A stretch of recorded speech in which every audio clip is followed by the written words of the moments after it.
సొమ్ములను అలకగా దోస్తందుకు దొంగ బద్మాషోలు ఏమన్నా ట్రిక్కులు వేస్తున్నారా? పాత ఫోన్లకే టిఫిన్ డబ్బాలు ఇస్తాం అనుకుంటా బండ్లేసుకుని 5 సభ్యుల బిహారీ ముఠ ఆదిలాబాద్ జిల్లాలున్న ఊర్ల పొంటి తిరిగిందట. చిన్న సెల్ ఫోన్ కి చిన్న ప్లాస్టిక్ పళ్ళమిస్తున్నాం.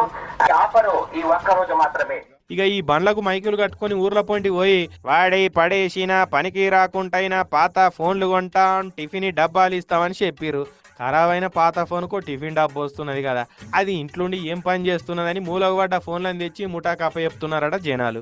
అగో అట్లా పాత ఫోన్లు కొనుక్కపోతుని గలీజ్ గాలి ఏం చేస్తున్నారో తెలుసా? వీటిని బీహార్ పట్టుకపోయి ఆ పాత ఫోన్ల IMEI నెంబర్లతోటి సైబర్ స్కాములు చేస్తున్నారట. అంటే ఆన్లైన్ లో అకౌంట్లు ఉడిచేత అందా చేస్తున్నారన్నట్టు. సైబర్ క్రైమ్ నేరాలు అయినప్పుడు ఫోన్లలో IMEI నెంబర్ చూస్తే అవేమో లోకల్ అడ్రస్లు చూపిస్తున్నాయట. ఈ IMEI నెంబర్ తోటి అడ్రస్ దేవులాడితే ఆ ఫోన్ ఎవరి పేరు మీద ఉన్నదో ఆ పేరే కానొస్తుంది కదా. అట్లా పోలీసు వాళ్ళు ఫోన్ అమ్మిన వాళ్ళు ఇంటికి వస్తే అమ్మతోడు సార్ మాకేం తెలియదు సార్, మేము ఎప్పుడో ఫోన్లు అమ్ముకున్నామని చెప్పుడట. గట్టెట్లా మీరంటే పనికిరాని ఫోనే కదా సార్, టిఫిన్ డబ్బాలు ఇస్తామంటే ఓ వస్తున్నది కదా అని అమ్ముకున్నాం సార్, మాకేం తెలియదు సార్ అనే వరకు పోలీసు వాళ్ళు సైబర్ దొంగల తెలివి చూసి స్టన్ అయిపోయారట. మీకు టిఫిన్ డబ్బాలు ఇచ్చి అలాడ కోట్లు గొలగొడుతున్నారు తెలుసా అని జనాలకు చెప్పి ఇక ముఠా మీద స్పెషల్ నజరేసిరు. అట్లా మళ్ళా